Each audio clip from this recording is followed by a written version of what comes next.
안녕하세요. 비즈쇼의 최신 뉴스, 사진, 비디오 클립, 비즈쇼별, 설명할 수 없는 별의 비밀 뒤에 업데이트 되도록 하겠습니다. 클릭하십시오. 속보를 놓치지 않으려면 가입 버튼을 클릭하십시오. 감사합니다. 최근 이 채팅 그룹의 리더인 조주빈이 아시아에 충격을 준 N번방 사건과 관련된 정보를 계속해서 숨은 카메라를 설치했을 때 한국 전체가 감동을 주었다. 이 아름다운 미녀 신세경 그리고 밤이 핑크. 구체적으로 위키트리는 2018년 9월에 숨겨진 신세경 및 봄이 카메라의 경우 조주빈이 리더임을 비난하는 메시지를 방금 발표했습니다. 유명인의 비밀리에 촬영한 동영상과 관련하여 다른 회원이 조주빈에게 지불할 금액에 대해 물었을 때 이 사람은 300만 원에 입찰했다. 그러나 거래는 다른 직원이 성공적으로 몰래 돌아온 경우에만 이루어집니다. 이전에 2018년 9월 유럽에서 국경 없는 포카를 촬영하면서 신세경은 갑자기 자신의 방과 봄이에서 숨겨진 카메라를 발견했습니다. 그 후 숨겨진 카메라를 설치한 사람은 3년의 유예형을 선고받았다. 조주빈의 채팅 내용 유명한 사람들의 비밀 카메라가 많이 있습니다. 신세경의 숨은 카메라를 얻으려고 하다가 직원이 체포되어 돈을 지불해달라고 부탁했습니다. 우리는 이 일을 한 번도 해본 적이 없기 때문에 경험 부족으로 체포되었습니다. 텔레그램 N번방 사건 정리. 최근 코로나19보다 사람들의 이목을 끌고 있고 분노하게 만드는 사건이 생겼다. 바로 텔레그램 N번방 사건이라 불리우는 사건이다. 주범격인 조 씨가 검거되면서 이 사건이 알려지게 된 것인데, 그래서 오늘은 텔레그램 N번방 사건에 대해 정리해보았다. 텔레그램 N번방 사건은 2019년 2월부터 수십여 명의 여성을 협박하여 영상을 찍게 하고 이를 텔레그램을 통해 약 3만 명 이상의 이용자들에게 판매한 디지털 성범죄 사건. 공식적으로 알려진 피해 여성 74명 중 16명이 미성년자라는 사실이 알려지며 더 큰 사회적 파장을 가져왔다. 2019년 11월 한겨레의 단독 보도 내용이 한국 트위터 사용자들 사이에서 공유되며 공론화되기 시작되었다. 이후 2020년 3월 16일에서 17일 박사방 운영자가 검거되고 여러 언론에서 대대적으로 보도하여 대중들에게도 알려지게 되었다. 언론에서는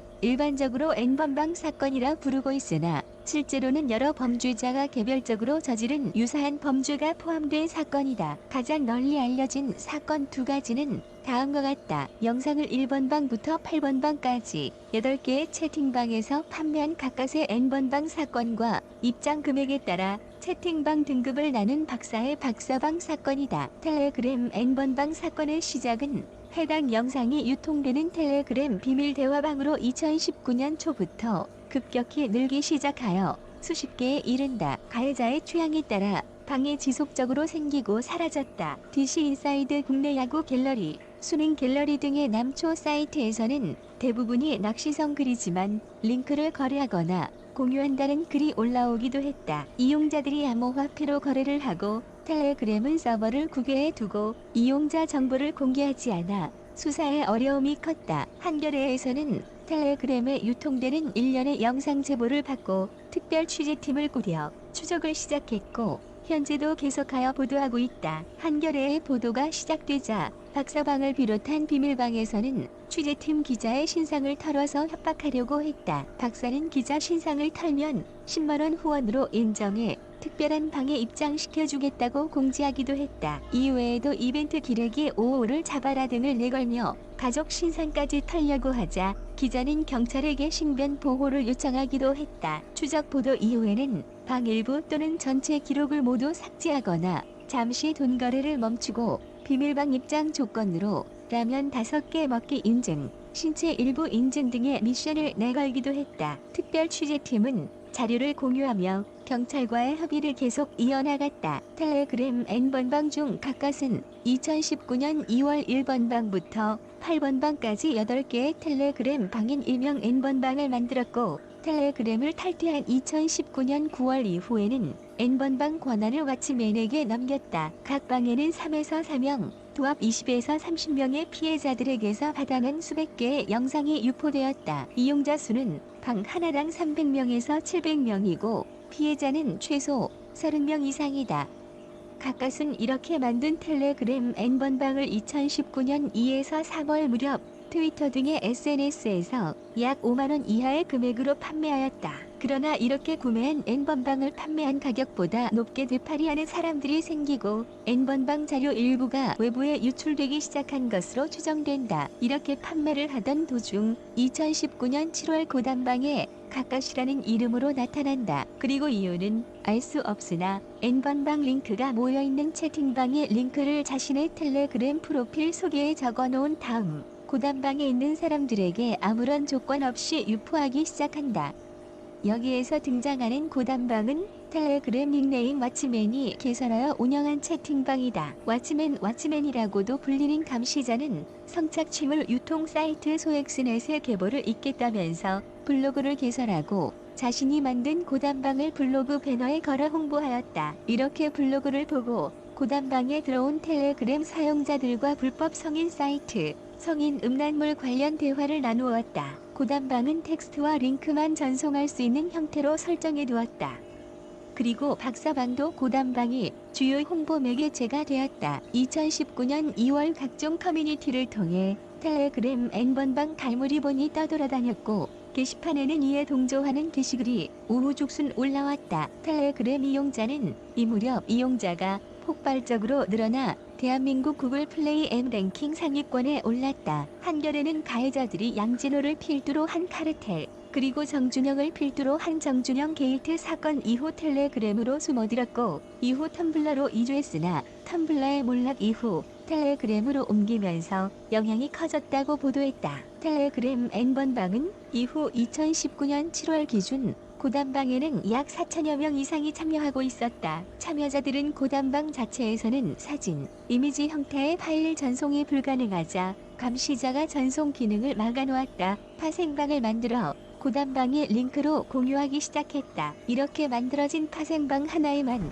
음란물 3천여 개가 올라왔다. 그리고 N번방에는 청소년 피해자의 영상이 대부분이었다. 음란물 유포 혐의로 신고 횟수가 누적되면 방 입장이 차단되는 점을 이용하여 신고하기 위해 잠입한 이들도 있었으나 비밀방 마스터들은 완전방, 링크 정보 공유방, 당나라 방 등의 대피소 방에 대기하다가 방이 폭파되면 새로운 방을 만들고 대피소 방에 링크를 올리는 방식으로 제재를 회피했다. 관리자의 완장질을 피하기 위해 만든 평등방도 있었다. 텔레그램 N번방은 2019년 9월 초 사라졌고 고단방을 운영하던 감시자의 블로그 역시 폐쇄되었으나 2019년 7월 1천여 명이었던 텔레그램 고단방은 동년 11월 7천여 명까지 늘어나 N번방 링크 구걸글이 한동안 올라왔다. 각각과 왓츠맨은 아직 잡히지 않았으며 현재 경찰이 계속 추적하고 있다. 이두 피의자는 각기 다른 지방경찰청에서 추적하고 있다고 한다. 주요 범행 수법은 트위터를 이용하였다. 트위터는 이메일만 있다면 무한정 계정 생성이 가능하고 개인정보 입력이 자유로워 대다수의 사용자들이 익명 계정을 사용한다. 수많은 익명 계정 중에는 자신의 성적 행위 또는 신체의 중요 부위가 노출된 사진과 동영상을 올리며 하트 좋아요를 받는 것을 즐기는 부류가 있는데 그들을 일탈계 유저라고 한다.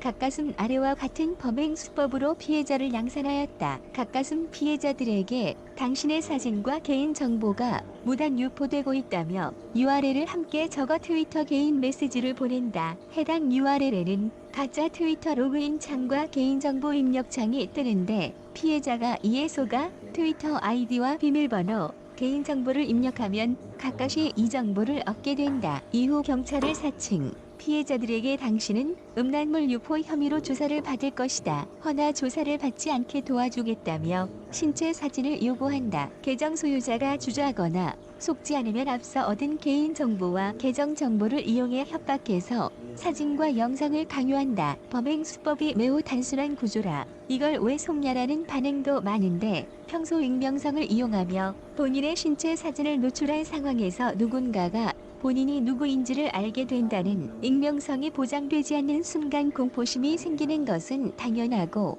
불안감의 상황 판단이 흐려질 수밖에 없다. 이렇게 촬영된 영상은 N번방에 유포되었고 이들 중에는 미성년자가 포함되어 있었다. 이 사건이 세간에 알려지면서 일부 일탈계 유저들은 과거 자신이 받았던 낚시성 링크가 포함된 메시지를 받았다는 사실을 인증하기도 하였다. 이후 가까스의 방에 박사라는 닉네임을 가진 조모 씨가 등장한다.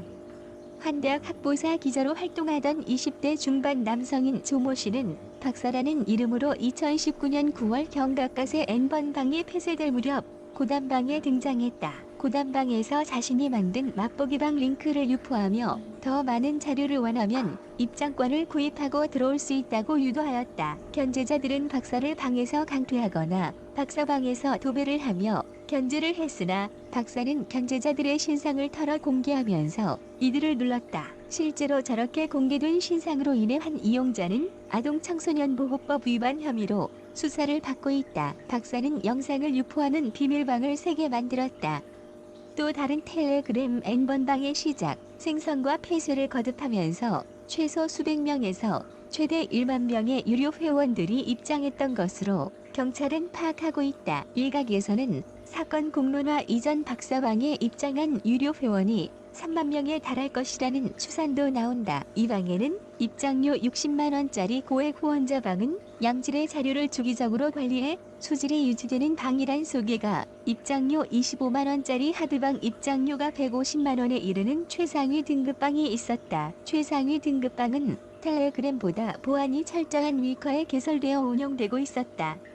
이외에도 맛보기방, 게시판 등이 있었다. 텔레그램 N번방 박사의 범행 수법은 급전이 필요한 피해자들을 만나 진행되었다. 박사는 트위터 등에 고액 알바 모집 글을 올려 피해자를 모으고 피해자의 신상 정보를 먼저 수집한 뒤 본 알바가 조 X 만남임을 가장하고 이들에게 민증 사진, 계좌번호, 연락처를 선요구했는데, 이렇게 얻은 개인정보는 영상물을 유포할 때 생년월일, 집 주소, 전화번호 등 피해자의 신상을 함께 공개하는 데 사용되었다. 그리고 박사는 범죄 과정에서 신상을 캐기 위해 공익근무 요원도 매수했다고 한다. 이후 박사는 매칭남과 피해자를 텔레그램 비밀 대화방으로 연결시키는데, 사실 매칭남은 박사가 꾸민 허위에 불과하다.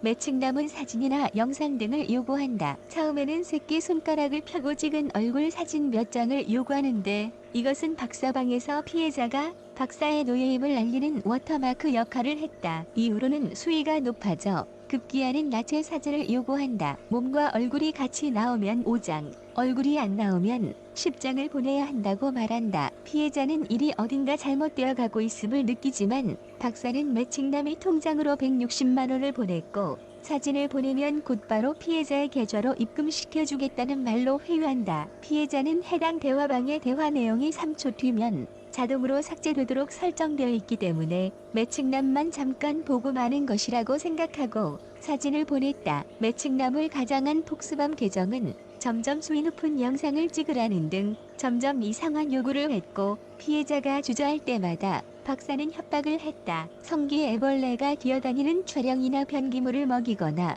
대소변을 누는 사진을 찍게 하거나 화장실 배수구를 핥게 하는 것도 있었다. 이후 박사는 피해자에게 나체 상태로 무릎 꿇고 잘못했다고 비는 영상을 찍으라고 했다. 피해자가 또 주저하자 박사는 미리 얻은 피해자 SNS에 친구 목록을 공개하면서 영상을 보내지 않으면 피해자의 나체 사진이 피해자 친구에게 갈 것이다. 성매매하려고 했다고 가족들에게 알리겠다. 친구들과 가족들의 이름, 연락처, 주소를 다 한다. 집 주소로 직원들을 보내서 죽이겠다 면서 협박한다. 피해자들은 공포에 떨며 대화방에서 나와 텔레그램을 삭제 및 탈퇴하거나 전화번호를 바꾸거나 가출하여 친구 집으로 피신하는 소극적인 방법 등으로 피하려고 했지만, 피해자에게서 얻어낸 성착취물은 별도의 텔레그램 방인 박사방에서 박사의 노예라고 이름 붙여져 박사가 꾸며낸 스토리라인에 따라 수만 명의 관중들에게 유포되었다. 관전자들은 심한 성희롱 발언이나 공개된 피해자의 주소와 함께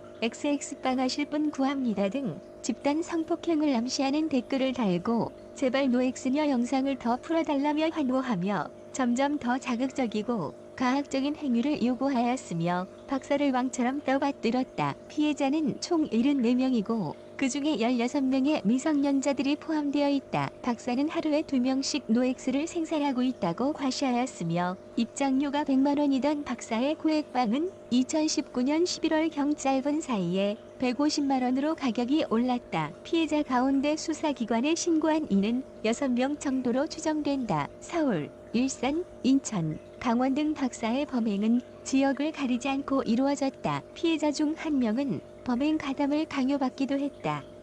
박사는 다른 아이디로 신고한 후 피해자에게는 신고를 권유하는 아무개로 위장하여 피해자로 하여금 수사기관 내부를 찍어 오게 조종하여 수사기관을 농락하기도 했다. 피해자는 뒤늦게 신고를 권유한 사람이 박사라는 사실을 알게 되었다. 이후 경찰은 2020년 3월 16일에서 17일 박사방을 운영했던 박사 조모 씨를 포함하여 총 4명을 검거하고 박사를 구속했다. 유치장으로 가는 중 자해를 시도하여 병원으로 이송되었으며 이송 이후 코로나19 의심 증상을 보여 검사를 받았으나 음성 판정을 받았다. 공범은 총 13명이며 모두 박사를 직접 만나거나 신상을 안 사실이 없다. 검거된 공범 중에 사회복무요원은 2명으로 1명은 구속됐다. 경찰은 해당 수익으로 추정되는 가상화폐 환전 수익 1억 3천만 원을 입수하며 몰수 보전을 목표로 남은 범죄 수익도 추적하고 있다. 경찰청 신상공개심의위원회 통해 신상공개도 검토하고 있다. 또한 경찰은 박사방에서 입장료를 냈던 유료 회원뿐만 아니라 박사방에서 취득한 성착취물을 유포하거나 영상을 소지한 회원들에 대한 수사도 진행할 예정이라 밝혔다. 이를 위해 붙잡힌 박사 조모 씨의 휴대폰과 노트북 등의 자료를 포렌식하고 조모 씨에 대한 추가 조사를 벌일 예정이다. 각각과 왓츠맨은 아직 체포되지 않았고 현재 경찰이 추적하고 있다. 이상 현재까지 밝혀진 텔레그램 N번방 사건 정리였다. 다음은 청중의 의견입니다. 이런 일들은 국가가 직접 해야 한다. 이러다가 무고한 사람 신상이 털리는 일도 가끔 일어날 수 있다. 국가에서 제대로 접근해서 해야 이런 실수가 벌어지지 않는다. 자경단이 생길 정도이면 국가는 처벌이 아니라 반성을 해야 하는 거다. 무능한 공무원 세리들아. 법이 지켜준다고 했는데 그 방패가 아무 쓸모없는 방패인 줄 알아버리면 뭐로 방어를 하냐? 그냥 칼 맞냐? 알아서 쇠몽동이라도 들고 스스로 보호하는 거지. 제발 정말 이번 N번방 문제만큼은 그냥 넘어가지 않았으면 좋겠어요. 부탁드립니다. 언론에서도 지속적으로 보도해 주시고 우리도 잊지 말아야 합니다. N번방에 참여했던 모든 사람들 제발 자신들이 무슨 짓을 했는지 생각해 보세요. 이게 나라입니까? 무서워서 어디 살겠어요? 나는 피해자도 아닌데 N번방 관련 영상만 보면 분노가 치밀어서 영상을 끝까지 보지도 못하겠는데 피해자들은 오죽하겠습니까? 대한민국 국민으로서 다시는 이런 피해자들이 나오지 않게 우리 모두가 도와야 합니다. 피해자분들 혹시 이 글을 보신다면 당신의 잘못이 아닙니다.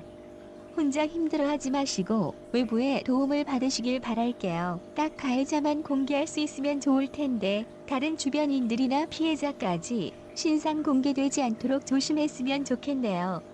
그래도 범죄자 새끼들 밝혀내는 건 몹시 응원합니다. 언론이랑 검경이 빨리 공개해야 할 것 같은데? 피해자나 주변인 사진까지 공개하는 건 개오바다. 공권력이 제대로 작동하지 않으면 그걸 계속해서 고쳐나가야지. 초법적 조치는 언제나 문제를 야기함. 스부스 뉴스 지속적으로 N번방 보도해줘서 고맙습니다. 이 사회의 디지털 성폭력 뿌리를 뽑이길 원합니다. 마이너스 14세 미만 성착취물을 보면서 희열 느끼는 사람에게 명예훼손 그런 걸 왜 보호해야 되죠? 진짜 가해자를 너무 보호해주네요. 취지는 좋은데 혹시라도 잘못된 사람 올렸다가 그 사람 낙인 찍히면 사회적으로 매장당하는데 양날의 검이겠죠. 주홍글씨 취지는 좋지. 범죄자 인권을 없애야 하는 거 찬성이야. 만약에 예를 들어 근데 그 애가 가해자가 딱 올려놨어. 그래서 막 공론화되고 인생 못 살 정도로 됐어. 근데 거기서 다른 사람이 범인이다 해. 그럼 그때까지 받은 피해 누가 보상해주는데? 사회의 악을 처단하려고 만든 걸 지들이 악을 될 수도 있다는 거지. 미친 짓이지. 가해자도 법적으로는 따질 문제긴 하지만 인간적으로는 수긍할 만한데 아무 상관없는 주위 사람들과 피해자까지 공개하는 건 2번 죽이는 짓이지. 저것들이 테러 조직들하고 뭐가 다르냐?